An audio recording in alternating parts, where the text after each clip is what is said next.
అంటే పారమార్థికం పక్కన పెడితే నిజంగా ఒక కుటుంబం ఎలా ఉండాలి అన్నది ఈ అధ్యాయంలో బాగా తెలుస్తుంది సార్. ఎందుకంటే ఒక భార్యకి అర్ధరాత్రి ఇంత కష్టం వచ్చినప్పుడు గుర్రు పట్టి పడుకొని ఆ రేపొద్దున చూసుకుందాంపా అన్న వాళ్ళని కోకొల్ల మంది నేను చూశాను సార్. కానీ బప్పాజీ అలా కాదు. భార్యకి కష్టం వస్తే కలవరపడిపోయాడు. ఎప్పుడెప్పుడు అన్నకి చెప్పాలి, ఇంటికి పెద్ద అన్న. చూడండి, తండ్రి తర్వాత తండ్రి అన్న.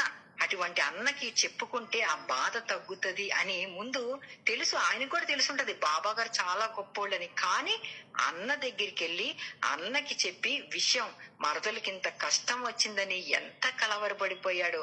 పని ఎటువంటి బావగారండి శ్యామ గారు. నిజంగా తర్వాత చూసుకుందాంలేని కాదు, అయ్యో మన ఇంటికి నమ్మి మన ఇంటికి వచ్చింది అమ్మాయి, మన అమ్మాయి అని చెప్పి ఒక మరదల్ని ఎట్లా ఇచ్చేయాలని కలవరపడిన బావగారు ఆ శ్యామ గారిలో చూశానండి. నిజంగా ఇది మంచి కుటుంబం సార్. నిజంగా ఎంత మంచిదంటే నాకు భలే ముచ్చటేస్తుంది నిజంగా. తర్వాత ఆ మరదలు కూడా చూడండి, తగ్గిపోయిందని బెడ్ మీద ఉండకుండా తగ్గిపోయిన వెంటనే ఎలా చెయ్యాలి, ఇంటికి భర్తకి ఇమ్మీడియట్ గా చేయటం అన్నది, ఆ టీ పెట్టడం చూడండి, కొంచెం కూడా ఆలస్యం లేకుండా ఆనందంగా టీ పెట్టడం, పప్పాజీ తాగటం, వెంటనే ఈయన రావటం, ఈయనకు కూడా టీ ఇవ్వటం, అది చూసి ఆశ్చర్యపోవటం, ఇవన్నీ ఒక మంచి, అంటే నాకు భలే అది చెప్పలేకపోతున్నా సార్. చాలా మంచి గుణాలు సార్. నిజంగా ఈ గుణాలు బట్టి మనం ఆకర్షింపబడాలి అని అనిపిస్తుంది సార్. ఒక మంచి బావగారు ఎలా ఉండాలి, ఒక మంచి తమ్ముడు ఎలా ఉండాలి, ఒక మంచి మరదలు ఎలా ఉండాలి. ఇక బాబా గారు సరే ఇది నాకు బాగా నచ్చింది సార్. ఆధ్యాత్మిక పక్కన పెట్టండి, ఎస్ విభూది అన్ని చాలా ఇంకా చెప్పలేను. కానీ ఇది నేను చాలా నేర్చుకున్నా సార్ నిజంగా. సాయిరామ్ సార్. అదే కదా, లౌకికంలో సరిగ్గా నడుచుకుంటే పరమార్థం దానికి అదే అందుతుంది.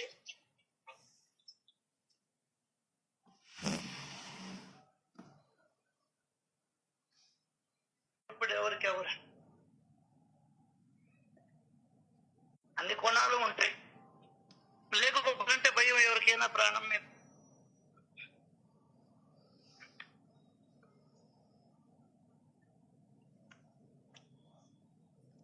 వాళ్ళే మనం అర్ధరాత్రి వస్తే మన ఇంట్లో ఎవరికైనా బాగలేకపోతే మనం కూడా బతికిస్తాం.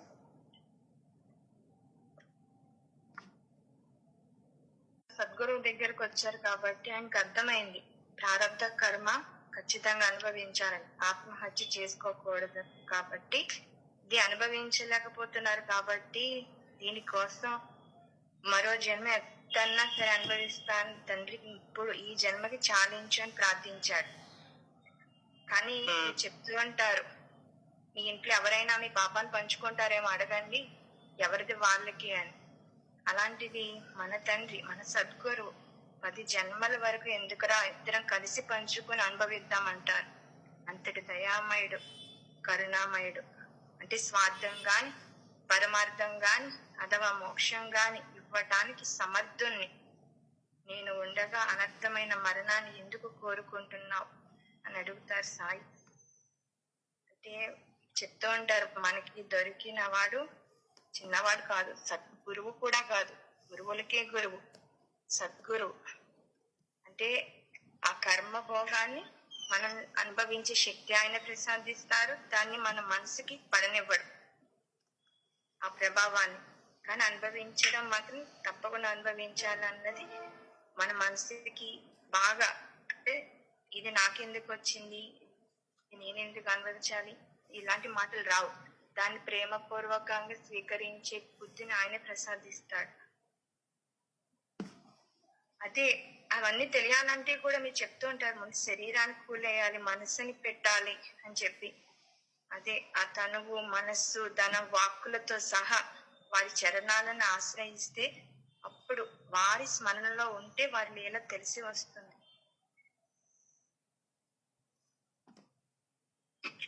అందుకు ఈ సత్సంగం మాకు ఎంతో దోహదపడుతుందన్న. చాలా చాలా ఒక్క ఓవేలో ఎంత నిగూఢ నిధి ఉందో వెలికి తీసి చూపిస్తుంది కాబట్టి మాకు అర్థమవుతుంది. అయితే ఎన్నిసార్లు చదువుకున్నా పట్టదు మనసుకి. ఒక్క సత్సంగం ఎన్నో తీసుకొని చూపిస్తుంది మాకు ఒక్కొక్క ఓవేలో కూడా. థ్యాంక్ యూ అన్న. ఆనంద సమర్థ సద్గురు సాయినాథ్ మహారాజ్ కి జై. అందరూ బాగుండాలని, ఆనందంగా ఉండాలని, సంతోషంగా ఉండాలని, సుఖంగా ఉండాలి, ఆరోగ్యంగా ఉండాలి, ప్రేమపూర్వక మనస్సులను కలిగి ఉండాలి, ఆత్మను గురించి తెలుసుకోవాలి. ఒక తపన, ఒక తపస్సు మన అందరిలో పెరుగుతూ పోవాలి. ఆ దేవాది దేవుడిని మనస్ఫూర్తిలో కోరుకుంటూ ఈరోజు సత్సంగం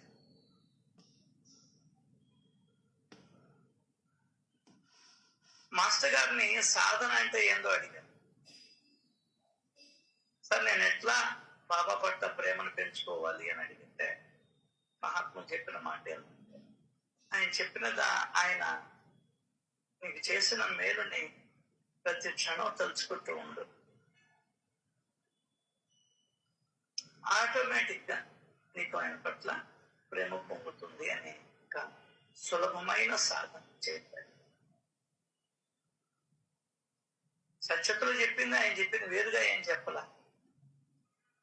భగవంతుడు బాబా తమ భక్తుల మీద చూపించినటువంటి ప్రేమలో నీ మనసును ఉంచితే నీ మనసు తన మనోధర్మాన్ని మర్చిపోతుంది. ఇంతకంటే ఇంకా ఏం కావాలి?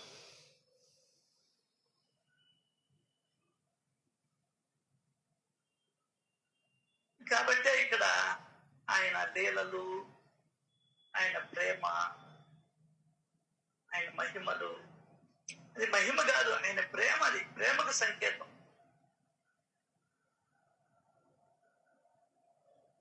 మనం వాటిని మహిమలుగా భావన చేస్తాం. ఎవరైనా కాళ్ళు పట్టుకొని ఆకలి అవుతుంది అన్నం పెట్టమంటే మనం ₹1, ₹2, ₹10 ఇచ్చి పంపిస్తాం. అది మహిమ, ప్రేమ. చిన్నాజీబాయి బాధపడుతూ ఉంటే ఆమె కురుపుల్ని తన మీదకి తీసుకో, అది ప్రేమ. మహిమ చూపించాలని ఆయనకి ఎప్పుడు ఉండదు.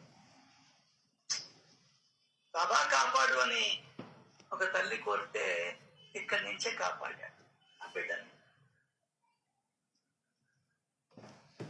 మనం దాని మహిమ అనుకుంటాం, కానీ అది ప్రేమ. అన్నం ఎత్తుకోపోయి నిలబడ్డాడు, వాళ్ళందరూ అడవుల్లో జరుగుతుంటే ప్రేమ. బిడ్డను వదిలేసి ఆ తల్లి వెళ్ళిపోతే ఈయన ఆ బిడ్డను ఎత్తుకొని గొడ్డుకి ఎత్తుకొని చెట్టు కింద నిలబడ్డాడు. ప్రేమ. 5-6 మంది పిల్లకాయలు బాబా దగ్గర వదిలేసిపోతే తన గొడ్డ వేలు నుండి ఆయన వాళ్ళకి పాలనిచ్చి స్తన్యం ఇచ్చి ఏడవకుండా చేశాడు. That is the love. మహిమ కాదు, ప్రేమ.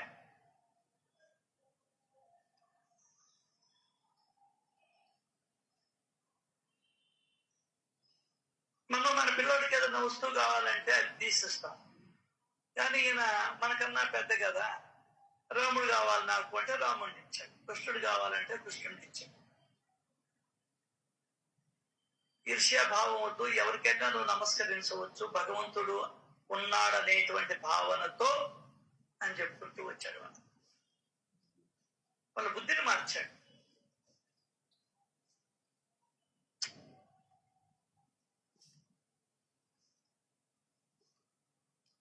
దేనికైనా దండం పెట్టుకోవచ్చు, ఇబ్బంది లేదు అని చెప్పాడు. అన్నిట్లో ఉన్నది నేనే కాబట్టి అని.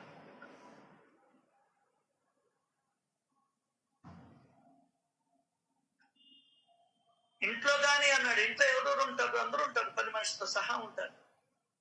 వచ్చిన అతిథులు ఉంటారు. ఎవరైనా గాని ఇంట్లో గాని వీధిలో గాని నీకు ఎవరు కనిపించినా, కుష్ఠవేదోళ్ళు కనిపిస్తారు, ముసలి వాళ్ళు కనిపిస్తారు, పెద్దవాళ్ళు కనిపిస్తారు, అనారోగ్యంతో ఉండేవాళ్ళు కనిపిస్తారు. ఎనీబడి. జ్ఞానాన్ని, ప్రేమని, ఆత్మతత్వాన్ని తెలియచెప్పే సమర్థ సద్గురు సాయి మన కళ్ళకు దారి పెట్టాడు.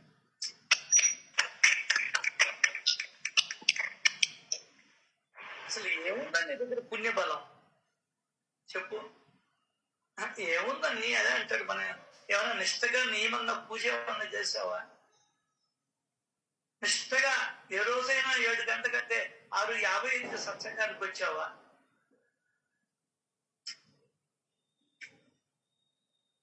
భజనకి ఏమన్నా జరుగుతుందంటే పోయావా? ఇంటి పక్కన ఉన్న తలుపులు మూసుకొని ఉంటున్నాయి.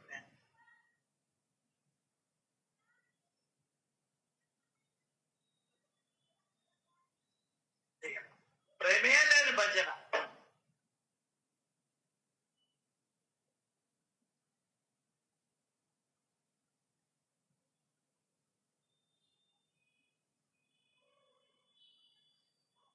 కాబట్టి ఇన్ని మనకు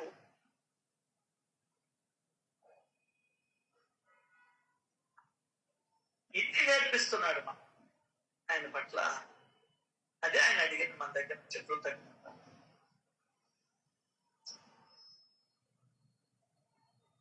ఏం చేయాలంటే ఒక 20 నిమిషాలు ఎట్లా కూర్చొని మనకేం చేశాడో మేలు అన్ని గుర్తుకు తెచ్చుకోవాలి.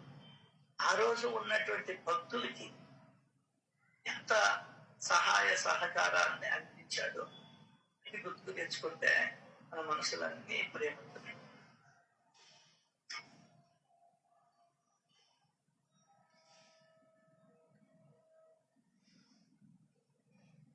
ఖాళీ బకెట్లని వాటిల్ని నీటితో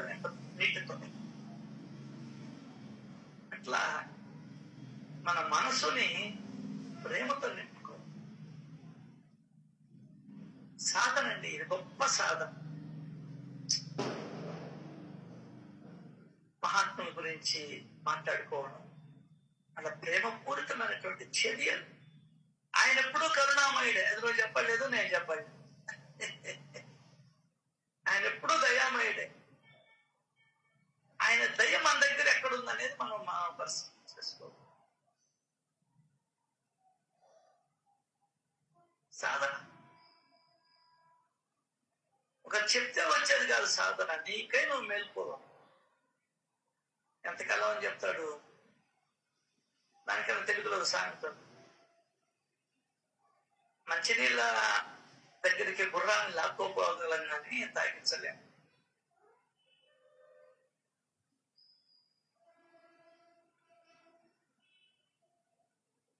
మళ్ళీ ఈరోజు శుక్రవారం, మొన్న అనుకున్నాం సోమవారం, శుక్రవారం, రేపు శని, ఎల్లుండి మన జీవితం.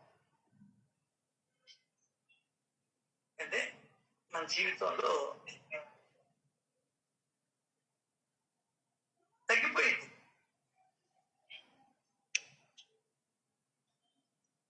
కవితమ్మ ఒక మెసేజ్ పెట్టింది.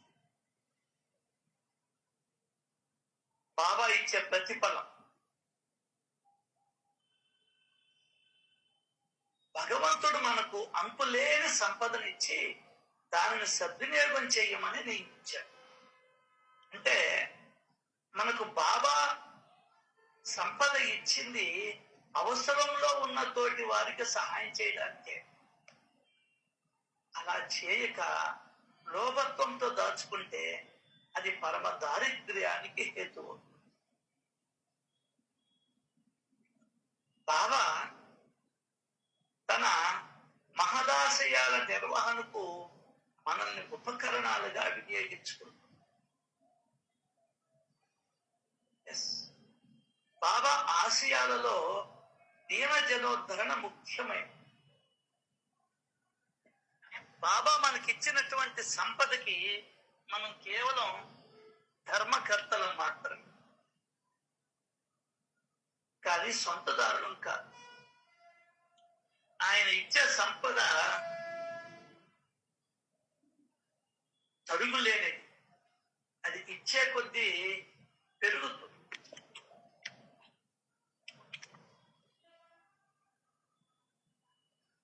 మనం ఆ ధర్మకర్తృత్వాన్ని సరిగ్గా నిర్వహించకపోతే దయతో బాబా మనకిచ్చిన సంపదను కోల్పోవలసి వస్తుంది. పూర్వ జన్మ, ఇగో ఇక్కడ కూడా రాస్తున్నాను, పూర్వ జన్మ పుణ్యం వలన కొందరు ధనధాన్యాలను సమృద్ధిగా కలిగి బాబాచే ధర్మకర్తలుగా నియమితులవుతారు. పూర్వ జన్మ పుణ్యం వలన కొందరు ధనధాన్యాలు సమృద్ధిగా కలిగి బాబాచే ధర్మకర్తలుగా నియమితులవుతారు.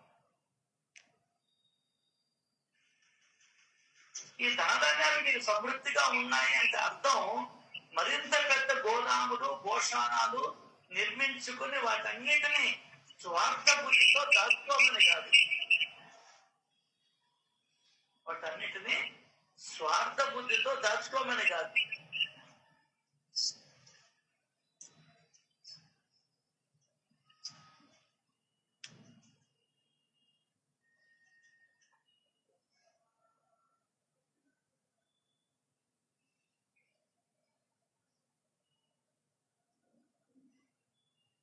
పైగా ఈ సంపదను బాబా మనకు లభింపజేసిన మరుక్షణం నుండి స్వార్థానికి లోభత్వానికి మనం బానిసలు అవుతున్నాం. మనం ఉపయోగించకుండా దాచిపెట్టింది నిరుపయోగమైపోవచ్చు, దొంగలు దోచుకోవచ్చు, అప్పుడు ఏమీ మిగలదు. అందుకని ఆ స్వార్థ లోభాన్ని పక్కకు తోసి మన వద్ద గల సంపదను సత్కార్యాలకు వినియోగిస్తే బాబా సంతసించి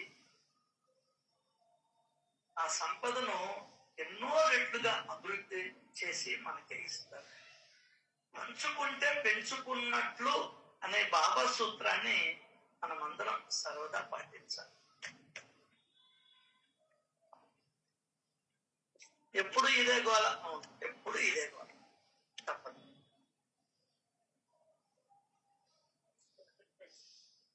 అది ఎప్పుడు ఇదే గోల, అవసరం అదే కాబట్టి.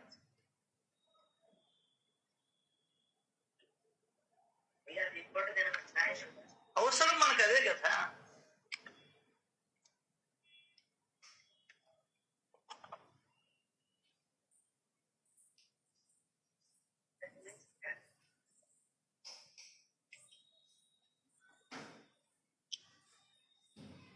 మఠం యొక్క స్థలాన్ని చదును చేస్తూ ఉన్నారు. వేలూరు మఠం కట్టిస్తున్నప్పుడు కలకత్తాలో ఆ చదును చేసేదానికి పని వాళ్లను నియమించారు.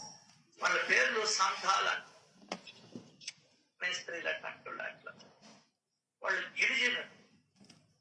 బీహార్ ప్రాంతంలో అత్యధికంగా జీవించే వారికి పశువుల మేకల పెంపకం, వ్యవసాయం లాంటివి ముఖ్య వృత్తులు. బీహార్ కరువు వచ్చినప్పుడు ఏం చేస్తారు? వాళ్ళు నగరాలకి వలస వెళ్ళి పనులు చేసుకుంటారు. టౌన్ లోకి వస్తారు. వాళ్ళు పట్టణాల్లో గాని నగరాల్లో గాని నివసించిన పై మెరుగులకు లోను కాక నిష్కాపట్యంగా నిరాడంబరంగా వాళ్ళు జీవిస్తూ వచ్చారు.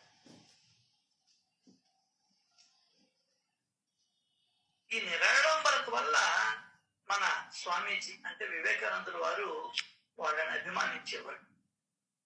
వారితో చాలాసేపు మాట్లాడేవాడు. వారి కష్ట నష్టాలను సానుభూతితో వినేవారు. స్వామీజీ వారు మాట్లాడుతూ ఉండడం వలన పని ఆలస్యం అవుతుందని అద్వైతానంద ఇంకొక సన్యాసి కోపగించుకునేవాడు. కాబట్టి వాళ్ళు స్వామీజీతో మాట్లాడేదానికి కొంచెం జంకేవాడు. అప్పుడు స్వామీజీ అన్నారు, పర్వాలేదు, ఆయన మిమ్మల్ని తిట్టకుండా నేను చూసుకుంటాను అంటూ వాళ్ళతో పాటు కూర్చునేవాడు, మాట్లాడేవాడు. వాళ్ళు మాట్లాడుతున్నప్పుడు ఎవరైనా ప్రముఖమైన వ్యక్తులు వచ్చినా కూడా వాళ్ళని అక్కడే కూర్చోబెట్టి వీళ్ళతో మాట్లాడి తర్వాత వెళ్ళి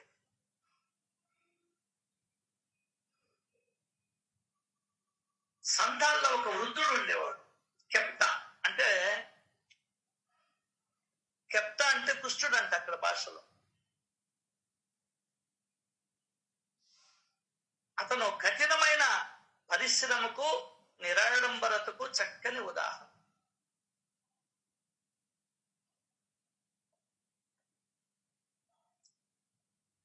ఒక్క నిమిషం సార్ తెమివ్వండి.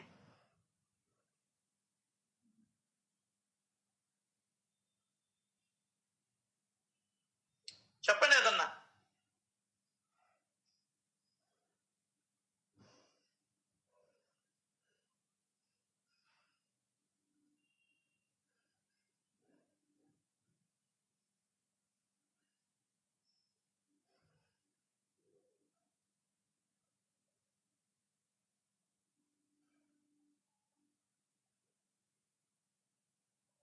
సాయిరామ్ సార్, అందరికీ సాయిరామ్ అండి. ఈరోజు సాధన గురించి మొదలు పెట్టారు. అయితే సాధన అంటే ఆ ఆ మాట వినగానే ఏదో చాలా ఇలా గడ్డాలు పెంచేసుకోవటము, అడవులోకి వెళ్ళిపోవటము, ఇవన్నీ ఏమో అని అనిపిస్తుంది. సాధువు సాధన అన్న మాట కొంచెం భయం వేస్తాయి. కానీ సార్ గారు ఎంతో చక్కగా ఎవరి గురించి వివరించారంటే మన మాస్టర్ గారి గురించి. ఆయన మాటల్లో సాధన అంటే ఏంటి అని ఒకరు ప్రశ్న వేసినప్పుడు ఆయన సమాధానం ఎంత చక్కగా చెప్పారు చూడండి. సాధన అంటే ఏమీ లేదు, బాబా గారు మనందరికీ ఎప్పుడో ఖచ్చితంగా మనం బాబా గారి మేలు పొందిన వాళ్ళమే, ఆయన దయ మన పట్ల ఉన్న వాళ్ళమే. అయితే ఈ యొక్క దయ గాని, మనకు ఆయన చేసిన సహాయం గాని, ఇవన్నీ గుర్తు పెట్టుకోవటమే సాధన అని చక్కటి అళది పదాల్లో చక్కటి మాట చూడండి, ఎంత గుర్తొచ్చేస్తుంది ఇప్పుడు. ఓ సాధన అంటే నువ్వు అయ్యేం చెయ్యక్కర్లా, వెంటనే కూర్చున్న చోటే బాబా ఆ రోజు నా బిడ్డకి జ్వరం వస్తే ఎంత నిమిషంలో తగ్గించేశావు బాబా, బాబా మొన్న నా కాలు వాస్తే నేను నడవలేనేమో అనుకున్నప్పుడు విభూదిలా రాశా, అంతే బాబా మన్నాడు చకాచకా నడిచేశాను బాబా, మొన్న నాకు ఇలా చేసావు, నిన్న నాకు అలా చేసావు, మా ఫ్రెండ్ కి ఎంత మంచిగా చేసావు, ఇవన్నీ తలుచుకొని కృతజ్ఞత ఇవే చెప్పుకోవటం, ఇదే సాధన అని చక్కగా చెప్తున్నారండి సార్ గారు.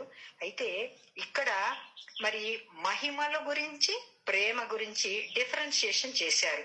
అసలు బాబా గారికి మహిమలు ప్రదర్శించాల్సిన అవసరం కూడా లేదండి.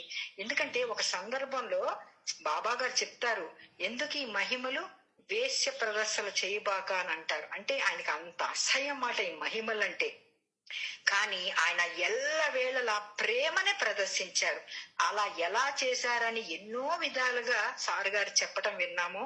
ఒకటి, ఇప్పుడు చూడండి, పిల్లల్ని చాలా మంది ఆ రోజుల్లో పాప వదిలి వెళ్ళిపోయేవాళ్ళు. ఎందుకంటే వాళ్ళకి ఈ కష్టం చేసుకోకపోతే అన్నం దొరకదు, ఈ మసీదులో అయితే బిడ్డ క్షేమంగా ఉంటాడు అని చెప్పి వదిలేసి వెళ్ళేవాళ్ళు.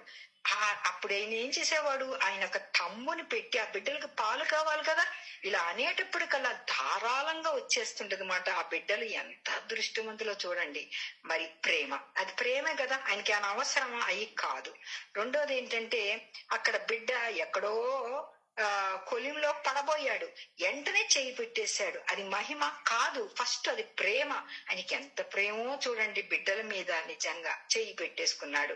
ఇట్లా ఒకటి కాదండి, ఎన్ని రకాలంటే నిజంగా ఇవన్నీ ప్రేమ ఎక్కువ కనిపిస్తుంది బాబాలో. అందుకే కదండి సచ్చరితలో ప్రేమ ప్రేమ ప్రేమ అన్నది ఎన్నో వందల సార్లు వచ్చేసింది ప్రేమ అది. అయితే మహిమ అనేటప్పటికల్లా మళ్ళీ వేరు.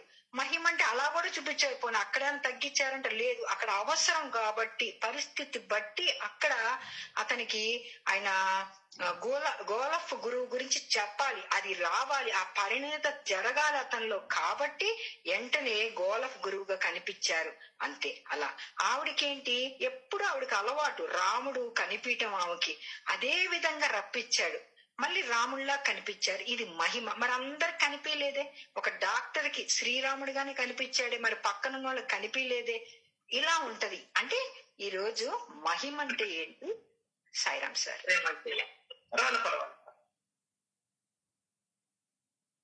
ఈ సంధాల్ అంటే వాళ్ళు పనోళ్ళు. అతను దాంట్లో వృద్ధుడు ఉండేవాడు అండి, వృద్ధుడు కెప్తా. కుష్ఠుడు అని అర్థం. కఠిన పరిశ్రమకు, నిరాడంబర జీవితానికి అతను చక్కటి ఉదాహరణ. చాలా రోజులు అతడు తన శోకమయ గాథలను చెబుతున్నప్పుడు స్వామీజీ కన్నీరు మున్నీరుగా తయారయ్యేవాడు. ఒకరోజు అతడు, బాబా ఎవరిని, స్వామీజీ, మీరు ఇక వెళ్ళండి, మేము మా కష్టాలు చెప్తున్నప్పుడు మీరు ఏడుస్తున్నారు అన్నాడు. చెప్పు మిత్రమా అన్నాడు. ఒకరోజు వాళ్ళకి షట్రసోపేతమైన విందు ఇవ్వబోయాడు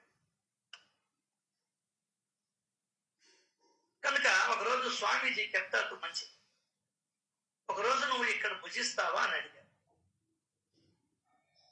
అందుకు కెప్టా ఏమన్నాడంటే, మీరు తాకిన భోజనం మేము తిన్నాం, ఎందుకంటే మీరు పెట్టే భోజనంలో ఉప్పు వేయడం వలన దానిని తినే మేము కులాన్ని కోల్పోతాం అన్నాడు. ఉప్పు తినకూడదంట, అంటే ఏదో ఒకటి పెట్టాలా నీ ఆరోగ్యానికి.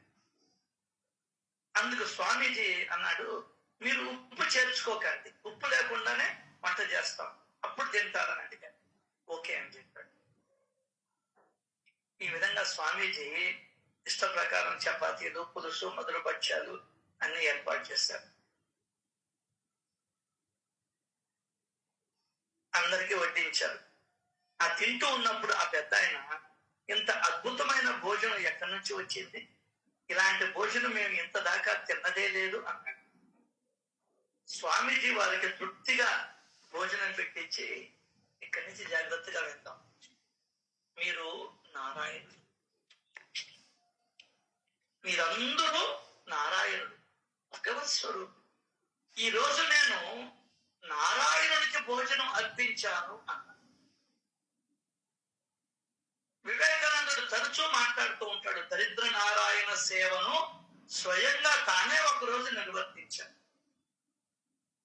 తర్వాత దరిద్ర నారాయణ సేవను విశదీకరిస్తున్నట్లుగా వారితో ఏమన్నాడు, ఆ సంతాలతో, మీరు నారాయణుడు, భగవత్ స్వరూపుడు, మీకు భోజనం సమర్పించడం ద్వారా నేను నారాయణునికే సమర్పించాను అన్నాడు. వీళ్ళు చెప్పారు, వీళ్ళకి అనుభవం అయింది కాబట్టి చెప్పాడు. మనకు అనుభవం లేదు కాబట్టి ఎక్కడ మనకు బాబా నిరూపించాడు, అనుభవాలతో జ్ఞాన బోధ చేశాడు. అది తేడా. ఈ సంతాలందరూ భోంచేసి వెళ్ళిపోయిందాక తన శిష్యుడితో చెప్తున్నాడు, వారిని సాక్షాత్తు నారాయణునిగానే చూశారు. ఇట్లాంటి నిష్కాపట్య హృదయాలను, కల్లా కపటం లేని ప్రేమను, నిరాడంబరతను నేనెక్కడా చూడలా. తరువాత సన్యాసుల వైపు తిరిగి అన్నాడు, వీరు ఎంతటి నిష్కలంకులు, వీరి దుఃఖాన్ని కాస్త తగ్గించవచ్చా?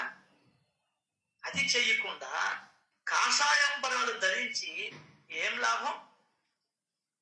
ఇతరుల సంక్షేమాలకే సమస్తం పరిత్యజించడమే నిజమైన సన్యాసం. వీరు తమ జీవితంలో మంచిదే అన్న దేన్ని అనుభవించాల.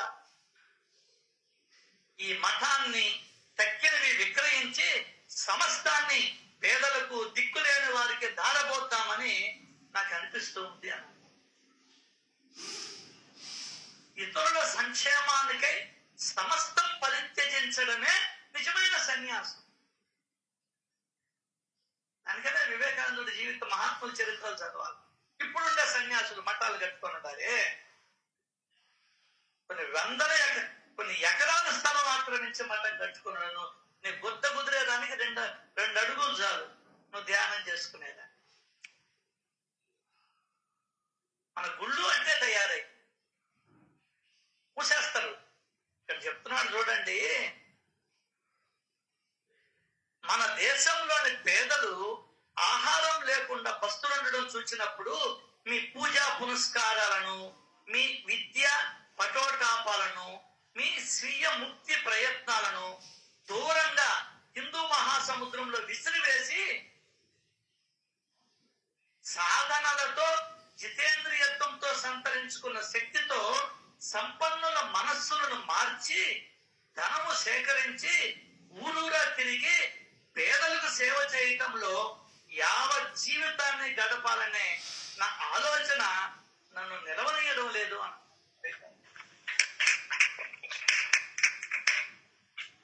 అయ్యో, ఈ దేశంలోని పేదల గురించి ఆలోచించడానికి ఎవ్వరూ లేరే. వారే దేశపు వెన్నుముక. వారి పరిశ్రమ వలననే ఆహారం లభిస్తుంది.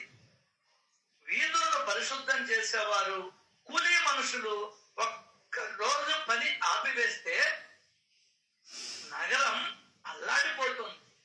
కానీ వీరి కోసం దిగి వచ్చేవారే లేరే. వాళ్ళకేమో 10,000 జీతాలు, అక్కడ కూర్చున్న ఆఫీసుల్లో ఏసీల్లో కూర్చున్న వాళ్ళకేమో లక్షల జీతాల. వాళ్ళ దుఃఖంలో వాళ్ళని స్వాంతనపరిచేవారు ఎవ్వరూ లేరే. ఇక్కడ విందాం. హిందువులకు సానుభూతి లేనందున, ఏంటే చదివితే కదా మనోళ్ళ, హిందువులకు సానుభూతి లేనందున చెన్నై పరగణలోని వేల మంది నిమ్న కులస్తులు క్రైస్తవులైపోయి. ఇందుకు ఆకలి కర్కశం మాత్రమే కారణం కాదు, మన సానుభూతి రాహిత్యము ఒక కారణం. నిమ్న కులస్తులు అంటే తక్కువ కులం వాళ్ళని. వినపడుతుందండి? వినిపిస్తుంది వినిపిస్తుంది. మనం రాత్రి బవళ్ళు వాళ్ళతో మమ్మల్ని తాకకండి తాకకండి అంటూ నినాదం చేస్తూనే ఉన్నాం. ఈ దేశంలో సమత్వ భావన, సానుభూతి, ప్రేమ ఎక్కడున్నాయి? కేవలం అస్పృశ్యత సమూహాలు తప్ప. ఈ సాంప్రదాయాలను తన్ని తగలేయండి. ఈ బంధనాలను తెంపి బయటపడి పేదలారా, దుఃఖితులారా, పీడితులారా అందరూ రండి అంటూ శ్రీ రామకృష్ణుల పేరిట 50 మందిని సమైక్యపరచాలనే ఉద్దేశం నా మనస్సులో కలుగుతూ ఉన్నది. వీరు జాగృతి చెందకుండా భారత మాత నిద్ర మేల్కొనదు. వీరి అన్న వస్త్రాలకు ఏర్పాటు చేయకుండా మనం అందరం బ్రతుకుతూ ఉన్నాం. మనం వీరికి ఏం చేశాం? అయ్యో, లోక వ్యవహారాల గురించి వీరికి ఏమీ తెలియదు. కనుక రేయింబవళ్ళు పనిచేసినప్పటికీ అన్న వస్త్రాలకు నోచుకోక కష్టపడుతుంది. అందరూ కలిసి వీరికి కనువిప్పు కలిగిద్దాం. నాలోను వీరిలోను ఒకే భగవంతుడు కొలువై ఉన్నాడు. ఒకే మహాశక్తి ఉంది. ఆకృతిలోనే వ్యత్యాసమని నేను నా జ్ఞాన నేత్రాలతో స్పష్టంగా చూస్తూ ఉన్నాను. ప్రతి అంగములను రక్తం పూర్తిగా ప్రసరించకుండా ఏ దేశమైనా ఎప్పుడైనా అభివృద్ధి చెందిందా? ఒక్క అంగం పనిచేయకపోతే తక్కిన అంగాలు సవ్యంగా ఉన్నప్పటికీ ఆ దేహము ద్వారా ఎక్కువ పనులు సాధ్యం కావు. ఇది నిశ్చయమని గ్రహించు.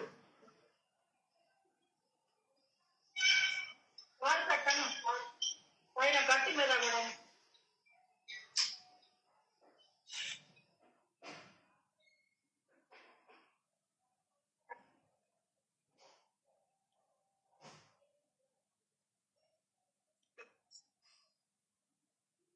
అప్పుడు పక్కన శిష్యుడు ఒకడు జోక్యం చేసుకుని, స్వామీజీ, ఈ దేశ ప్రజలలో విభిన్న మత సిద్ధాంతాలు, భావనలు వ్యాపించి ఉన్నాయి.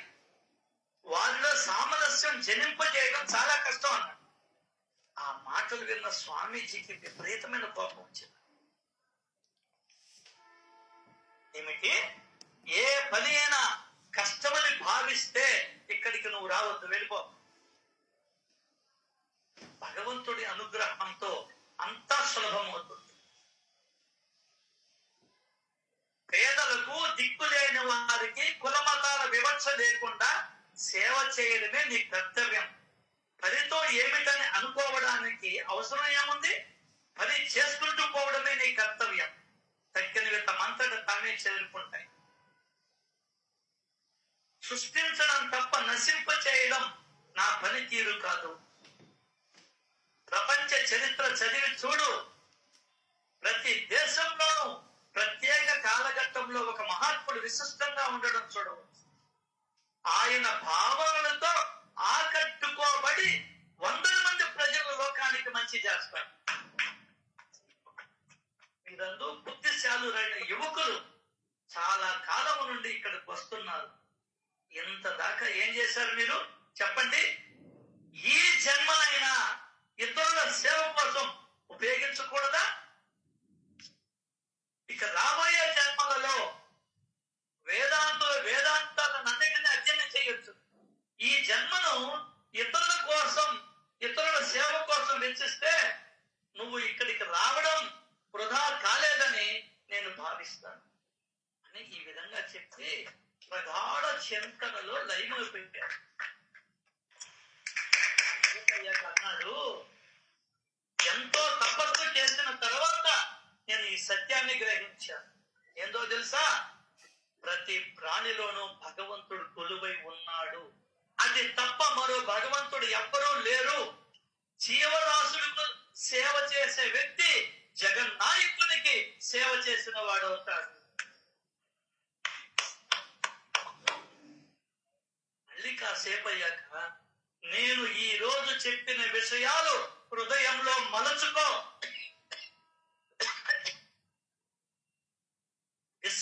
మరిచిపోవద్దు, విస్మరించవద్దు అని చెప్పాడు. దట్ ఈస్ స్వామీజీ. అందరూ ఉన్నారండి. ఆయన మెళ్ళ ఒక గొలుసుంది. ఆయన సామాన్యంగా ధరించాడు. ఆ రోజు ఎందుకు ధరించాడు? ఆయన ఒంటి ఛాయకు బంగారు రంగు అమిత అందాన్ని ఇచ్చింది. ఒక యువకుడు ఆ గొలుసు మీద చెయ్యి ఉంచి ఆహా చాలా అందంగా ఉంది అంటాడు. అంతే. స్వామీజీ మరుక్షణమే ఆ గొలుసు తీసి అతడి చేతికిచ్చి ఇదిగో తీసుకో, ఇది నీకు బాగా నచ్చింది, నువ్వే ఉంచుకో. ఆ యువకుడు దిగ్భ్రాంతి చెంది స్వామీజీ సాగించాడు, ఇది నీకు ఇచ్చాను, కానీ ఒక్క విషయం, దీనిని అమ్ముకోవద్దు, నీకోసమే ఉంచుకో అని చెప్పాడు.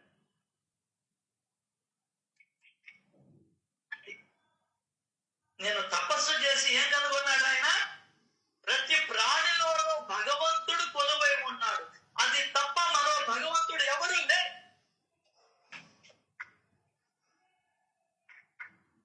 జీవరాశులకు సేవ చేసే వ్యక్తి జగన్నాథుడికి సేవ చేసిన వాడు అవుతాడు. చెప్పినా ఇదే సత్యం. నీకు అర్థమైతే ఏంటే మనకు అర్థమైతే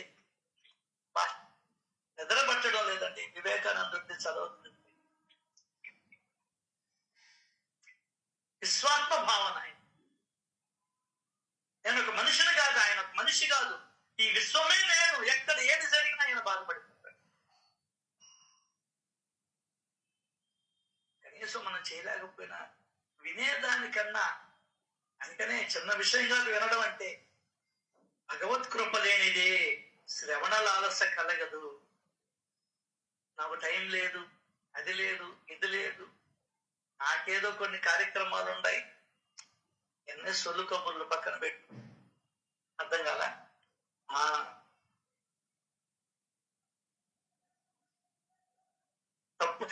తప్పించుకునే వాడికి అనేక మార్గాలు ఉంటాయి. ఎత్తుక్కుంటాడు వాడు. తల నొప్పని, కింద నొప్పని, పై నొప్పని, గుండె నొప్పని. నీకై నువ్వే పరుగులు తీయాలి. అదే చెప్పాడు. లే మేనుకో, ఎందుకు గాఢ నిద్రలో పడి గుర్రు పెడుతున్నావు? ఈరోజు నువ్వు ఎవరికన్నా ఏదైనా చేస్తే రేపు నీకు అదే తిరిగి వస్తుంది. అది సేవ కావచ్చు, పని కావచ్చు, ఇంకొకటి కావచ్చు, ఇంకొకటి. చూడు, నిన్న పాపం ఆ అమ్మాయి అడిగిందో లేదో మన వాళ్ళంతా అంత స్పందించారని. గ్రేట్. సత్సంగం చాలా చాలా గ్రేట్.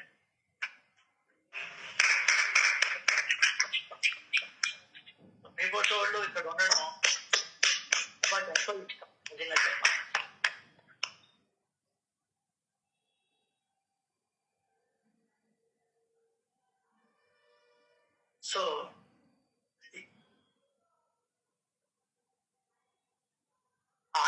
కరుణామయుడే, ఆయన దయామయుడే, ఆయన ప్రేమమయుడే.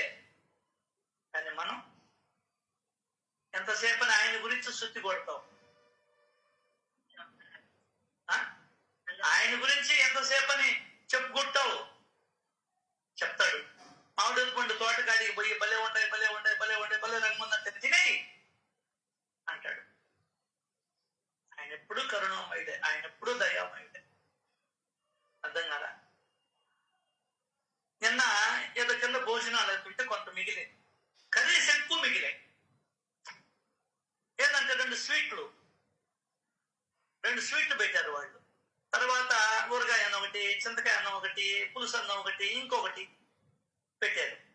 ఈ తినేటప్పటికి అయిపోయాయి వాళ్ళ పని. వడ, ఇంకా మిగతా అన్నాలు కూరలు ఎన్ని అంటారా? అన్నం ఒక చెరవ మిగిలింది. ఒక 30-35 మందికి వచ్చేటాడు. కూరలు చాలా ఉన్నాయి. నిన్న 3:30కి బిగిన్ చేశారండి. నేను కూడా ఉన్నానులే. 3:30కి బిగిన్ చేస్తే 7:15 అయిందండి. అన్ని ముగించేటప్పటికి 5 మంది పనిచేశారు. 3:30 టు 7:15 దగ్గరదాపు మనిషికి 3:30 గంట.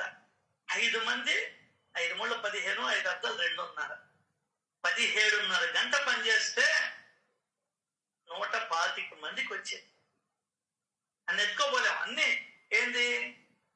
అన్నము, సాంబారు, జీడిపప్పు కర్రీ, పచ్చడి, తాలింపు, పెరుగు పులుసు,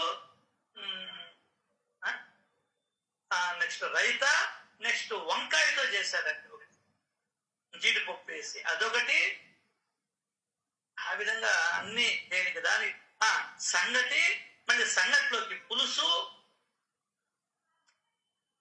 దేనికి దానికి మళ్ళీ ఇది ఫ్రైడ్ రైస్, దాంట్లోకి రైతా, ఇవన్నీ దేనికి దానికి. సంగటి అంతా ఒక 15 ప్యాకెట్లు వచ్చాయి. ఫ్రైడ్ రైస్ అంతా ఒక 15 ప్యాకెట్లు వచ్చాయి. మిగతా అంతా అన్నం వచ్చింది 125 ప్యాకెట్లు. చినుకులు లైట్ గా పడుతున్నాయి. అంత బరువులు ఎత్తుకొని పోలేను కూడా. పాప రంగనాథన్ గారు వచ్చారు. వాళ్ళ భార్యని నిన్న ఇక్కడికి ఎక్కించాల బండికి, అదొకటి ఉంది. అయినా వచ్చాడు. కానీ ఆయన టయానికి మన టైం కూడా. మనం ఎంత కష్టపడితే 15 కేజీలు రైస్ వండితే సుబ్బారావు గారు అంటున్నారు తమాషాగా, సార్ 5 మంది 3:30 గంట ఒక్కొక్కరు పనిచేస్తే కరెక్ట్ గా 40 నిమిషాలలో తినేశారు వాళ్ళంతా. ఇవ్వడం తినడం.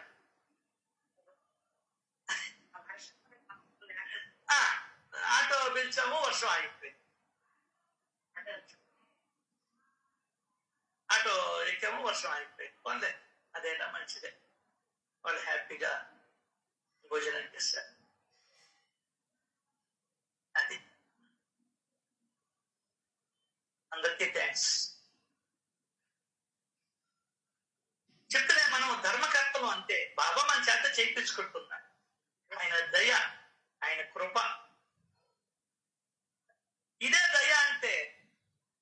దయ అంటే ఏదో కాదు, ఆయన పరమ ప్రేమతో, పరమ దయతో మన చేత ఈ పనులు చేయించుకుంటున్నాడు. ఇంక చెప్పుకోవాలమ్మా, దాంట్లో నువ్వు కూడా భాగస్వామ్యం అయి ఉండవు. ఒక 500 పంపించుండవు, ఒక 1000 పంపించుండవు, ఒక 2000 పంపించుండవు, 6000 పంపించుండవు. నీ చెయ్యుంది అక్కడ. లీటర్ ఇవ్వాలా, మంచినీళ్ళ ప్యాకెట్ ఇవ్వాలా, అన్నం ప్యాకెట్ ఇవ్వాలా, దారం కూడా ఉంది, పెట్రోల్ ఉంది. బండి అయితే ఊరికి ఇచ్చింది అనుకో, పెట్రోల్ ఎక్కడ అడుగుతాం? అడగలేం కదా. మళ్ళీ ఆమె మళ్ళీ 100,000 ఇస్తుంటది, అది వేరే సార్.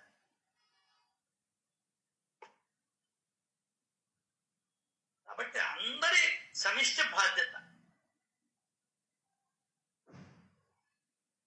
పరమ దయతో భగవంతుడు మనకు ప్రసాదించిన భాగ్యం ఇది, తెలుసా? నీకు అర్థం కావడం లే. ఆ ఒళ్ళు నొప్పులు, ఈ ఒళ్ళు నొప్పులు అంటుండవు.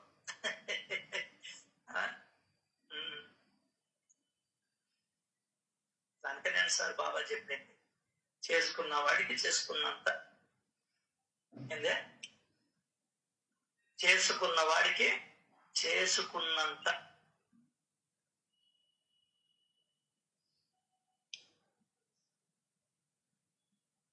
మన పాటలు పాడుతున్నాడు కూడా అదే.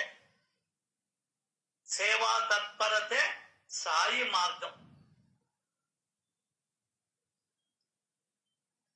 చెప్పాడు కదా, నువ్వు ఎక్కడికో ఇప్పుడు చదివేలా మీ పూజలు, మీ పునస్కారాలు, మీ ప్రదక్షిణలు హిందూ మహాసముద్రంలో విసిరి కొట్టండి అన్నాడు.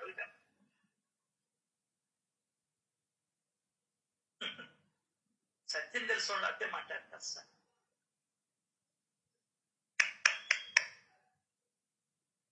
బాబా చెప్పింది కూడా సర్వ జీవులలోనూ సర్వ ప్రాణులలోనూ నన్ను చూచేవారే, అర్థమైందా, నాకు పరమ ఇష్టలు. ఒకటే మాట్లాడినాడు. చూడటం అంటే వాళ్ళ దగ్గర పోయి ఒక భిక్షగత్తుండేది, ఒంటి మీద కొట్టలేదు సరిగ్గా, ఆమె దగ్గర పోయి కళ్ళల్లో కళ్ళు పెట్టి చూసా, గుండెల్లో గుండు పెట్టి చూసా, సరియాటలాది చూసా, చెప్పుతో చెంప దెబ్బ కొడుతుంది. చూడటం అంటే అది కాదు.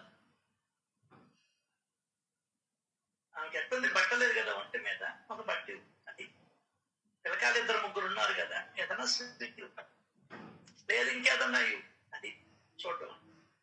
నువ్వు నీ కొడుకుని చూడటం అంటే ఏంది, పని పాటకు పోకుండా చాలా మంది ఇక్కడే పొరపాటు చేసుకుంటున్నారు.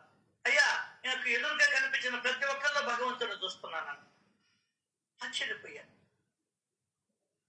ఆయన పోతూ ఉంటే ఎవరు కనిపించినా దేవుడు ఉన్నాడు అన్నాడు. నిజమే అనుకున్నాము. నాకు కొడుకున్నాడు నాకు పిల్ల ఉందని అనుకుంటూ ఉంటావా? వాళ్ళ కోసం ఏదైనా చేస్తావా అని అడిగా. భలేవాడుగా, నా కొడుకు చేయకపోతే ఎట్లా అంటే, నువ్వు కూడా ఇలా చూసినట్టే నా భార్యలో కూడా భగవంతుడు బాగా ఉన్నాడు, నా కొడుకులో కూడా బాగా ఉన్నాడు అని చెప్పుకోకూడదా?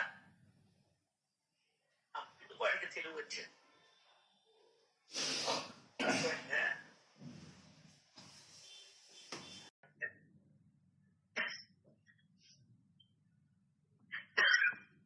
పాత ఏమని చెప్పాల, నువ్వు పాతగా వేసుకోవాలంటే ఇంట్లో ఇస్త్రీ చేసుకుంటే డబ్బులు దాని ఇస్త్రీకి డబ్బులు మళ్ళీ 100 వేలు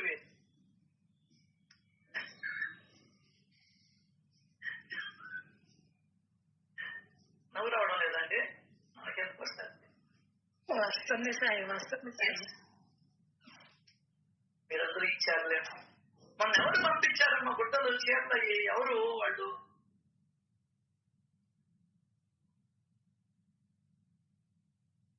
అన్నా నేనన్నా. ఓకే అది. కాబట్టి సొంత లాభము కొంతమాని గట్టి మేలు తలపెట్టు. ఇదే సోదరాన్ని చాలా మంది వెళ్ళిపోతున్నారు కూడా, నాకు తెలుసు. నా కోసం కాదు, మీకోసం. అర్థమైందా? మీలో ఆ చైతన్యం కలగాలి. నేను నా కవిత ఫోన్ చేసి థ్యాంక్స్ రమేష్ గారు, థ్యాంక్స్ అని. నాకెందుకమ్మా థ్యాంక్స్ అంటే, చాలు నాకు ఒక అవకాశం ఇప్పించారండి. జీవితంలో ఆ మాట కాదు సార్, మంచిగా పుట్టిందానికి చాలు ఆ ఒక్క మాట సార్. ఆ అమ్మాయి ఎంత సంతోషించిందో అసలు. నాకు అంత డబ్బులు వస్తాయని నేను కళ్ళలో కూడా అనుకోలేదు సార్, అప్పటికప్పుడు అని ఎంత సంతోషించింది. అది ఒక సమిష్టి సత్సంగం చేస్తున్నాం. మిగతా సత్సంగాల్లో ఎందుకు చేయలేకపోతున్నారు? పెద్ద వాళ్ళు కూడా గ్రూపులు పెట్టుకొని, ఎందువల్లంటే వాళ్ళకి చెప్పడం లేదు. అంటే వాళ్ళకి చెప్పడం లేదు. అది నేను 3 దర్శనం వచ్చే జన్మలో ప్రయత్నం చేస్తూనే అన్నారు వివేకానంద. ముక్తి లేదు, గిక్తి లేదు, ఇదే ముక్తి పో అన్న. మహాత్ములందరూ ఈ పనే చేస్తారు. నీకు అర్థం కాల. సూక్ష్మంలో మోక్షం పట్టుకుంటే చాలు. మహాత్ములు అన్నటువంటి ప్రతి ఒక్కరూ ఇతరులకు సేవ చేశారే తప్ప వాళ్ళ స్వార్థం కోసం తపస్సు చేయరు. వాళ్ళ జీవితాన్ని ఇతరుల కోసం ఖర్చు పెట్టేశారు. ఎవరి గురించైనా తీసుకో, ఏ దేవుడి గురించైనా తీసుకో, ఏ మహాత్ముడి గురించైనా తీసుకో,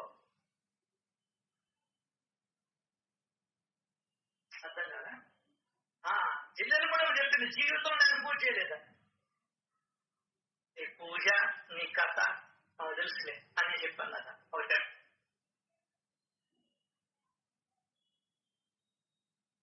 నువ్వేం చేయబడ్డా నీ దగ్గర ఉంటేనే దోశ పోసావు, 2-3 దోశలు కట్టించి ఒక ప్యాకెట్ చాలు.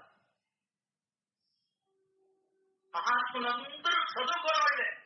బాబా ఏం చదువుకోవాలా, వెంకటేశ్వర ఏం చదువుకోవాలా, జిల్లెలు కూడా మళ్ళీ అసలు చదువుకోవాలా, డొక్కా సీతమ్మ అసలు చదువుకోవాలా, తులసీరాంబాబు అసలు చదువుకోవాలా, కాశీనాయన అసలు చదువుకోవాలా, ఇప్పుడు చదువుకునే గంగమ్మవ్వ అక్క చిన్నప్పటి నుంచి తమలపాకులు అమ్ముకునేది. నేను ఏమైనా దర్చుకుంటుంటాను సార్. మనం చదువుకున్న ఐఏఎస్ ఆఫీసర్లు జైల్లో ఉంటారు, జైలు జీవితం గడిపారు, ఐపీఎస్లు రిజైన్ చేశారు. ఏమి కర్మరా ఈ దేశానికి, ఏమి కర్మరా ఈ దేశానికి.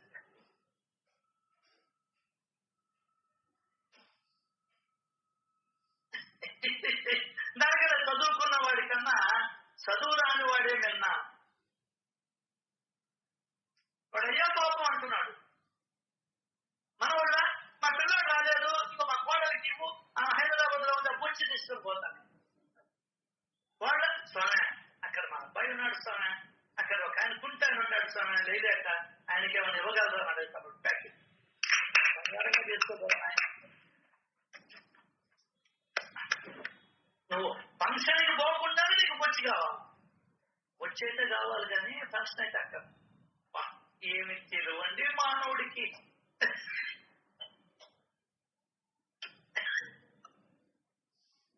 సినిమాలు పోయినోడికే కదా సినిమా చూపిస్తారు, దాంట్లో పోయేవాడికి కూడా చూపిస్తారా? ఇవన్నీ మాట్లాడుతున్నాను కదా పాపం వచ్చే జనాలకి. వాళ్ళు తీసుకున్నావా ఇచ్చేసావా అక్కడ అది కూడా లైన్లో పెట్టుకుంటాం జాగ్రత్తగా. చెయ్యి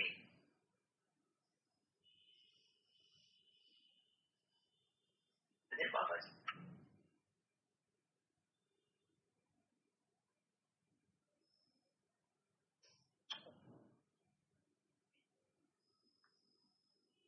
అదే చెప్తున్నాడు ఇక్కడ.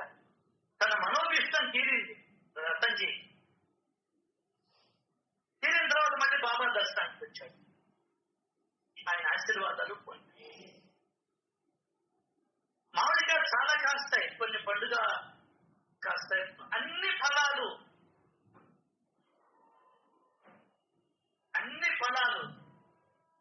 అన్ని కాయలు పండుగ, కొన్ని పండుగ కొన్ని ఫలాలు. అట్లాగే 12 సంతానంలో 4 బతికారు. అది లెక్క. ఆ 4 సుఖంగా ఉన్నారు. అప్పుడు బాబా దగ్గరికి రావడం ప్రారంభించిన తర్వాత తప్పని తెలిసింది ఎవరికి? రతన్జీకి. ఏమో తెలుసా, ఏం జరిగినా మనసు సంతృప్తి చెందాలని. సద్గురువుతో కలిస్తే వచ్చే ప్రయోజనం ఇది. అంతకుముందు ఏదైనా ఉండుంటే ఈ తత్వం ఆయన దగ్గర అసలు అడిగేవాడు కాదు. ఆ 12 మంది పిల్లకాయలతో సరిపోయింది. సద్గురువుతో ఎప్పుడైతే సమాగమం జరిగిందో ఏం జరిగినా మనసు సంతృప్తి చెందాలని శాంత స్వభావుడైన రతన్జీ అంతమంది చనిపోయినా కించిత్తైనా విచారించాలి. అంటే జస్ట్ కూడా విచారం లేదు. అంతా మన మనిషికే రుణానుబంధం తీరిపోయింది, వెళ్ళిపోయింది. దానికనే నువ్వు ప్రకృతి సూత్రాలను అర్థం చేసుకుంటే నీ భార్య చనిపోయినా, నీ భర్త చనిపోయినా, నీ పిల్లలు చనిపోయినా, ఇంకొకరు చనిపోయినా నీలో ఏడుపు రాదు. ఏడ్చినా ఒక్కరోజే బాధపడతాం అంటే. ఎందువల్లంటే ప్రకృతి ధర్మం అది. నీకెవరు చెప్పలే ఈ ప్రకృతి ధర్మం. అది చెట్టు అయినా, మనిషి అయినా, జీవైనా చనిపోవాల్సిందే. ఈ లోకంలో నుంచి వెళ్ళిపోవాల్సింది. మళ్ళీ కొత్త జనరేషన్ రావాల్సింది.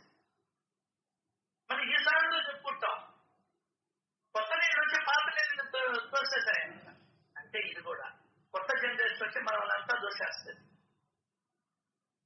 ప్రకృతి ధర్మం కాబట్టి నీకు ఏడుపు రాదు.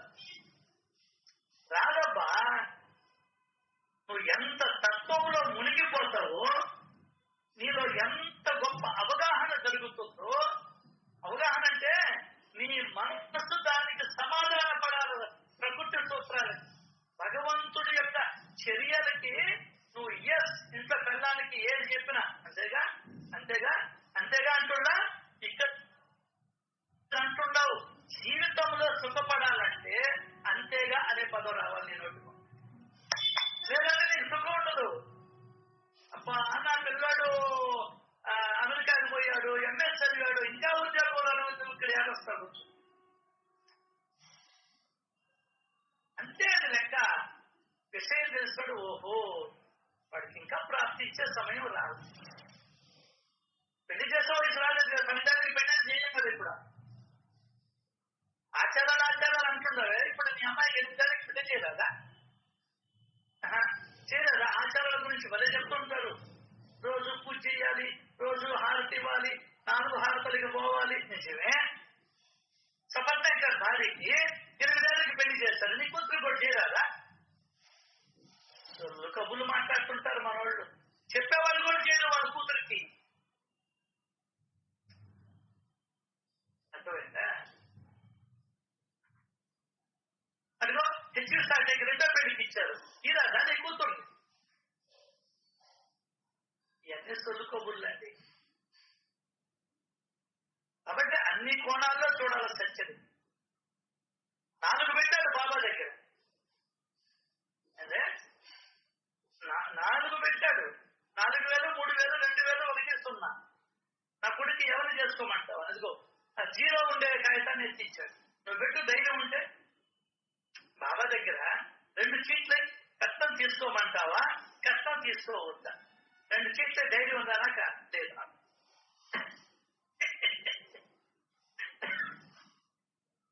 అబ్బో నాకు బాబా అంటే భలే ఇష్టము, కాకా సాహెబ్ దీక్ష అంటే భలే ఇష్టము, జోక్ అంటే భలే ఇష్టము, అన్నాచించనీకులు అంటే భలే ఇష్టము. నిజమేనబ్బా. దాసగన్ అంటే భలే ఇష్టము. రోడ్లో అడుగుతున్న పిల్లవాడిని తీసుకొని తెచ్చుకున్నాడు దాసగన్. నువ్వు కూడా చేయదా? మాటలకి చేతలకి చాలా దూరం ఉంటుంది సార్.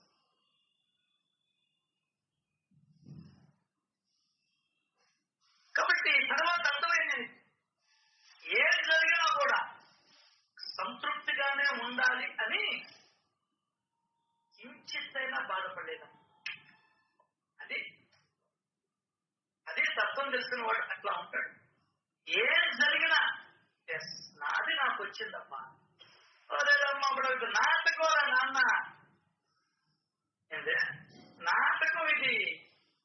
మన నాటకం 80% అయిపోయింది, 20% ఉంది నాటకం. అయ్యో సినిమా హాల్లో 3 గంటల సినిమా 2.5 గంట అయిపోయింది.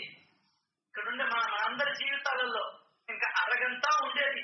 ఏం చేసుకుంటూ వచ్చేస్తూ ఈ అరగంట లోపల. అది తత్వం అంటే కించితైనా విచారించలేదు. ఇంకా జస్ట్ వచ్చారు పోయారు అంతే. ఇక తర్వాత కదా సార్ అక్కడ కూడా వాళ్ళు తత్వాన్ని హేమాద్రి పంతులు పట్టుకుంటే తత్వం వచ్చేస్తారు. పారాయణ పట్టుకుంటే నీకు తెలుగు చదవడం వస్తుంది. అప్పుడు కూడా చెప్తాడు. ఇక తర్వాత కదా సార్ సాయి స్థిర చరాలలో నిండి ఉన్నా. మాటండి, ఎక్కడున్నాడు సాయి అంటే కదిలేటువంటి వాటిల్లోనూ ఉన్నాడు, కదలనటువంటి వాటిల్లోనూ ఉన్నాడు. ఇల్లు కదలదు, మంచం కదలదు, నువ్వు కాలిక నుండి స్టూలు కదలదు. అయితే ఎక్కడ పెట్టి అక్కడే ఉంటుంది. అర్థం కాదా? మఠాలు కదలవు, రాళ్ళు రప్పలతో కదలవు.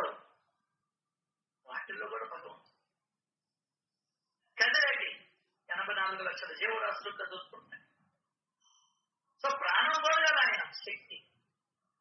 అంటే మనకు అర్థమయ్యేదానికి ప్రాణం అని చెప్పుకుంటున్నాం. ఒక మహాశక్తి అది. అట్లా స్థిర చరాలలో, స్థిర అంటే కదలకుండా ఉండేది, స్థిరంగా ఉండేది. చరం అంటే చలించడం, కదిలే.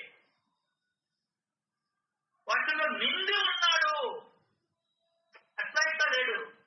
ఒక రాయి ఉంది, దాని నిండా ఉన్నాడు కాబట్టి ఎక్కడ పట్టుకున్నా కూడా గట్టిగానే ఉంటుంది రాయి. ఒక దగ్గర గట్టిగా, ఒక దగ్గర మెత్తగా, ఒక దగ్గర శుచి మెత్తగా అట్లుండదు. తినే అరిసెలు కాదు. ఒక అరిసేమో కాలనిస్తాం, ఒక అరిసేమో కాలనీయం. బోండాలు చూడు, లోపల పిండి పిండే ఉంటది. కొన్ని బోండాల్లో బాగుంటాయి. అర్థం కదా? అట్లా ఉండదు ఆయన దగ్గర. పూర్తిగా నిండి ఉంటాడు ప్రతి ఒక్క దాంట్లో, పూర్తిగా. ఎట్లా అంటే ఇంకా అర్థం కావాలంటే, అమ్మా వాచ్మ్యాన్ వచ్చి చెప్తాడు, అమ్మా మేము మోటార్ ఆపేస్తాం, రిపేర్ వచ్చేసి పట్టేసుకోండి, ఇంకా రేపు పొద్దునే అన్నప్పుడు నువ్వేం చేస్తావు తెలుసా? బకెట్ ఉంటే బకెట్ నిండా నీళ్లు పట్టేస్తాం. దాంట్లో ఒక మగ్గు వెళ్తున్నా అది కూడా పట్టి చిన్నగా పోస్తాం, పూర్తిగా నిండిపోయింది.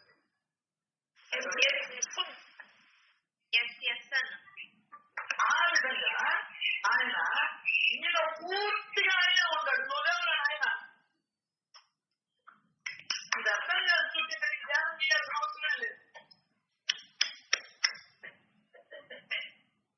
ఎవరి గురించి చేస్తావు ధ్యానం నువ్వు?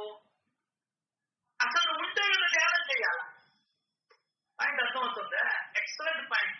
Love you Baba. Thank you, thank you, thank you.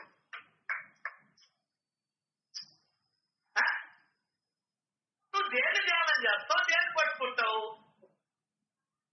మొత్తం ఉన్నాడు. స్థిర చరాలలో నిండి ఉన్నారు. చాలా మాట. అన్నమంతా పట్టుకోవాలా? ఒక మెతుకు చాలా పట్టుకుంటే మన బండలు ఎక్కిస్తాం. స్టవ్ ఎన్ని రంధ్రాలు ఉంటాయో అన్ని రంధ్రాలు కూడా మంట వస్తుంది. ఈ టాప్ టు ది బాటం,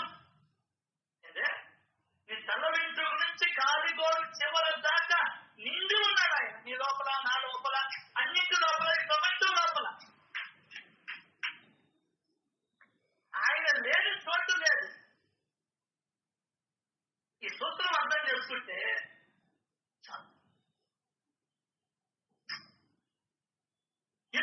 ఇనుపు ముక్క తీసుకోవాలి కావాలంటే. కమ్ములు మనం శక్తి దీనికి వాడతాం ఇంటికి.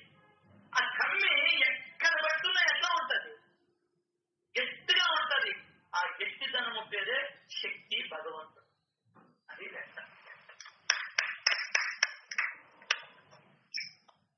అర్థమైందా? నువ్వు కూర్చున్న కుర్చీ, ప్లాస్టిక్ కుర్చీ మొత్తం గట్టిగానే ఉంటుంది. ఇది కింద నుంచి పైదా కూర్చునే కాడు మెత్తగా, ఆడుకునే కాడు మెత్తగా అట్లా ఉండదు. పైన వేసుకుంటాం మనం కావాలంటే ఏదన్నా దిండు గిడ్డు. పూర్తిగా నిండి ఉన్నాడు. బండరాయి మొత్తం రాయే, ఇంకా వేరేదే లేదు. అక్కడ గట్టిగానే ఉంటుంది. శిలాతోరణం అక్కడ మొత్తం రాయే, ఇంకా వేరేది లేదు అక్కడ. ఆ రాయిని పట్టుకోని చూడు. అంతెందుకు నువ్వు వాకిట్లో పోతా ఒక రాయిని పట్టుకో. అంతెందుకు మనం ఈ రాళ్ళు పరుస్తాం. ఏది రాళ్ళు, మార్పులు. ఆ మార్పులు పట్టుకో. మెత్తగా ఉంటుందేమో? ఉండదు. మెత్తగా ఉంటే పనికిరాదు. అది నిండి ఉన్నాడు కాబట్టి అది పనికొస్తుంది. నిండి ఉన్నప్పుడే ఏదైనా చెంబు, స్టీల్ చెంబు ఎక్కడ పెట్టే గట్టిగానే ఉంటుంది, మెత్తగా ఉంటుందా? ఉండదు. శక్తితనం. నిమ్మపండు నువ్వు ఎక్కడ దొరికినా పుల్లగానే ఉంటుంది. అర్థం కదా? ఒక మూల తీయగదాన, ఒక మూల ఇట్లా ఉండదు. అది మొత్తం పుల్లగానే ఉంటుంది. సపోటా పండు ఎరు తీపు, జిలేబీ వెరు తీపు, ఎక్కడ దొరికినా నీకు రసం కాసుకుంటారు. అట్లా చెట్టు మొత్తం నిండి ఉన్నాడు అన్నది. చిట్టా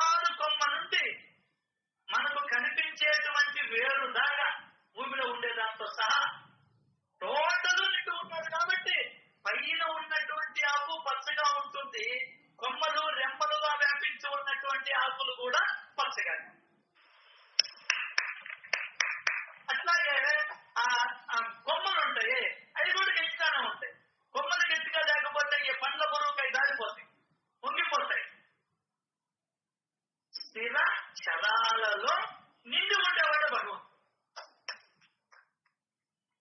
సింపుల్ గా చేసేది సత్యం. ఇంకా నీ ఇష్టం ఏం చేసుకుంటావు. కాబట్టి ఆ రాయి ఉంది. సమస్యలు చూడు. ఆ రాయికి దండం పెడుతున్నావా లేదా మనం? షిరిడీలో ఆయన కూర్చున్న రాయికి పోటీలు పడి దండం పెడుతున్నాం. క్యూలో కూడా దండం పెడుతున్నాం. అవును. నీ దృష్టి అది. నా దృష్టి ఏదో తెలుసా? దాంట్లో కూడా ఉండేది భగవంతుడే, చైతన్యమే. దాంట్లో ఎట్లా ఉన్నాడు? గట్టిగా అర్థమైందా? దానికి కాల్ ఇస్తే నువ్వు దానికి కాదు నోరిస్తే ఏం పని ఎప్పుడు తాగుతూ ఉంటావే అని నేను చేదరించుకుంటా. నీ పిల్లాన్ని గంటకి అరగంటకి 10 నిమిషాలకి చెల్లి ముద్ర మంచి పడ్డాడు అక్కడికి పో అంటారు. నీ పిల్లలు కూడా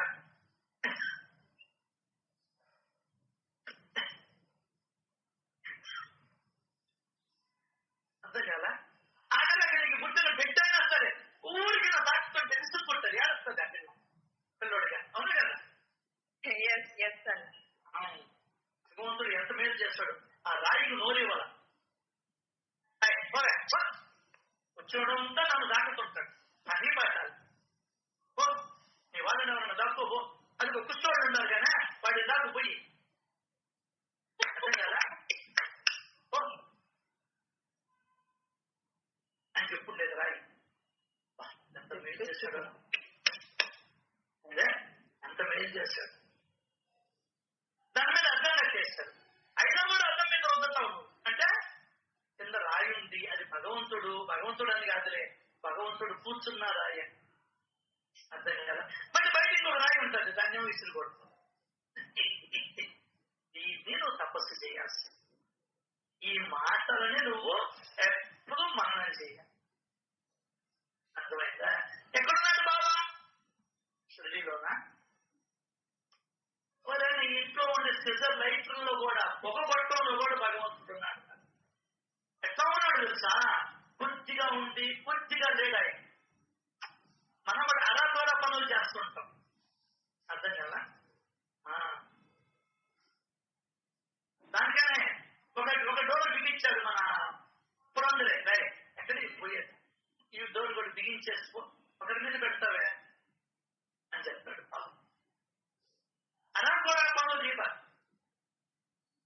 సగం స్నానం చేసిన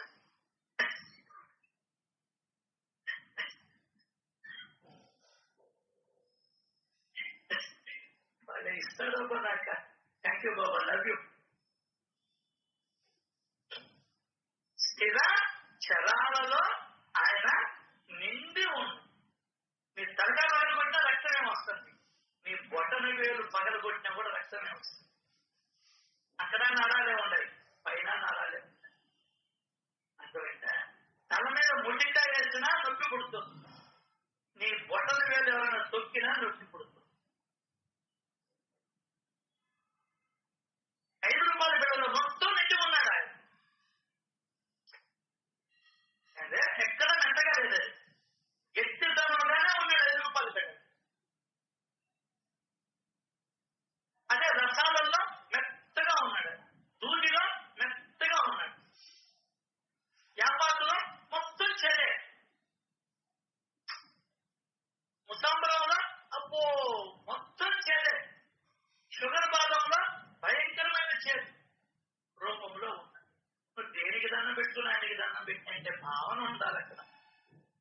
అమ్మ చెప్తున్నా, నువ్వు విసర్జించినటువంటి మలము కూడా భగవంతుడే అని దండం పెట్టుకుంటే అది భగవంతుడికే చెందుతుంది అని చెప్పి. ఇంతకన్నా జ్ఞానం ఎవరు చెప్తారు నీకు? మా అమ్మ దగ్గర 2 ముద్దలు తిన్నానో లేదు, ఇంత జ్ఞానం వచ్చింది నాకు. అదే 2 సార్లు పోయి ముద్దలు తిన్నా.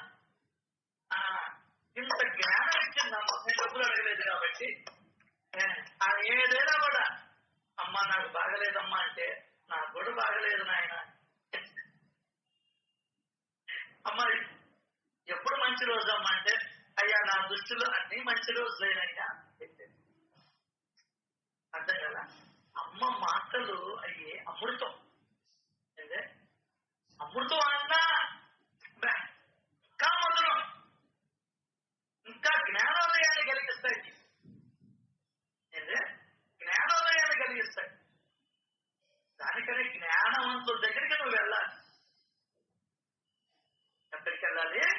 ఎక్కడ జ్ఞానం విశదీకరింపబడుతుందో అక్కడికి వెళ్ళి కూర్చోవాలి. అది నేను చేయాల్సింది. సింపుల్ గా దయచేసి అమ్మ ఆత్మజ్ఞానం ఇవ్వవే, అది ఎట్టొస్తుందమ్మా అని అడిగితే ఏం లేదు. కూతుర్ని కోడలు ఒకే రకంగా చూసుకుంటే నీకు ఆత్మజ్ఞానం వచ్చేసినట్టు చెప్పు. ఇంకా నువ్వే తపస్సు చేయకపోతే వెంకటేశ్వర దగ్గర పోయి ఒకడు, అయ్యా నాకు దేవుణ్ణి చూపి అయ్యా. అయ్యో అయ్యా అందరినీ సమానంగా చూసుకుంటే దేవుడు కనిపిస్తుంది అయ్యా. నీ కొడుకేమో నేతి బొండాలు చేసి పెట్టాం, బయట ఇచ్చేదానికేమో డబ్బాల్లో ఉన్నటువంటి నూనె వాడిపడి ఇంకేదో నీళ్ళు కనిపించేది. అదేమంటే అల్లుడికి పెట్టినట్టు పెట్టాలంటే అల్లుడికి అంటే అల్లుడి లాగా చూసుకోబాకు వద్దన్నా దేవుడా. నువ్వు ఇప్పుడు ఏది పెడితే అదే కదా నీకు తిరిగి వచ్చేది. వాళ్ళని నేను జగన్నాథుడిగా చూశాను అని శత సౌకర్యమైన భోజనం పెట్టాడు. వాళ్ళు ఎప్పుడు దాన్ని చూడలా వినలా, అసలు వాళ్ళకి తెలియనటువంటి భోజనం ఉంటాదని కూడా. అంత వెనుకబడిపోయినారు వాళ్ళు. మనం సేవ చేసి మనమేమో పెద్దలు అయిపోయినాం, కూలివాడిగానే ఉండిపోతూ.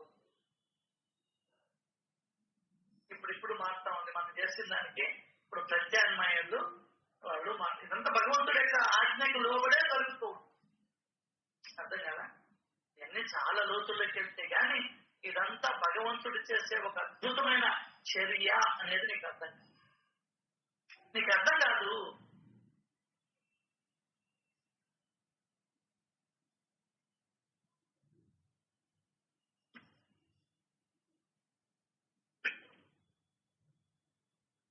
సో సాయి ఎక్కడున్నాడు?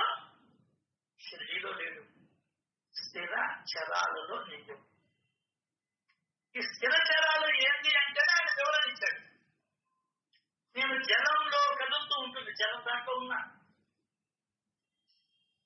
ఈ ఒక్క పదం నీకు అర్థం చేసుకుంటే అసలు కథలో ఉన్న చోటు నుండి కథలో ఎదురుతో మనిషి వచ్చినా పనా వచ్చినా, అయ్యా పూజకి టైం అయిందయ్యా పూజ చేస్తూ వచ్చినా అందుకే దండం పెట్టడం. ఏది ఈ సత్యం నీకు అర్థమయ్యి బోధపడుతుంది. చదువుకుంటూ పోతే నీకే నాకు అర్థం కాదు. ఆయన ఎక్కడున్నాడు? స్థిర చరాలలో నిండి ఉన్నాడు. అబ్బాయి నిండి ఉన్నాడు.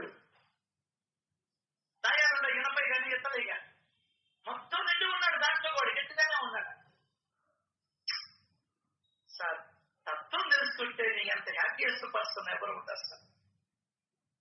లేకుంటే పరుగులేను సార్. అదే పరుగులేను సార్. అదే తత్వము తెలియక మరినీటి చెందక తిరుగుతూనే ఉన్నారండి ఇంకా జనాలు. 199 మంది పిచ్చోడుగా తయారయ్యాను అని చెప్పి, నేను తపస్సు చేసి ఏం కనుగొన్నానో ఆయన చెప్పింది. సర్వజీవులలోనూ భగవంతుడే ఉంటున్నాడు అని అర్థమైంది. ఆయన ధ్యానం చేస్తుంది అదే, తపస్సు చేస్తుంది అదే, మనం కూడా చేసే తపస్సు అదే. ఏది రోజు మనం చేసేది ధ్యానమే. సచ్చరిత్ర అధ్యయనం, సచ్చరిత్ర పారాయణం, సచ్చరిత్ర శ్రవణం, ఇదే తపస్సు నాకు. ఇదే నాకు యజ్ఞం, ఇదే నాకు ధ్యానం. వాళ్ళకేం అనుభవించాడో నాకు అదే అనుభవిస్తున్నాడు. వాళ్ళు సన్యాసులుగా ఉండి చేశారు, మనం గృహస్థులుగా ఉండి చేశామంటే కదా. ఈ సత్యత్తులో మనం అర్థకి తీసుకెళ్తాం. దానికనే చెప్పిందమ్మా వేదోపనిషత్తుల సారం శ్రీ సాయి సత్యత్ర. అద్భుతమైన చరిత్రను అందించినటువంటి హేమాద్రి పంత్ గారికి, బాబా గారికి దాన్ని తెలుగులోకి అనువాదం చేసి మనకందరికీ అందుబాటులోకి ఇచ్చినటువంటి ఇది కూడా భగవంతుడి ప్రేరణ. ఆ తల్లిలో దూరి స్థిర చరాలలో అని రాయిపించి మన బోటి వాళ్ళ యొక్క అజ్ఞానపు పనులను తీసేసి జ్ఞానవంతులను చేస్తూ ఉన్నాడే, ఆ అమ్మకి కూడా మనం మనస్ఫూర్తిగా కృతజ్ఞత తెలుపుకుంటూ శ్రీ సత్యానంద సమర్థ సద్గురు సాయినాథ్ మహారాజ్ కి జై జై జై.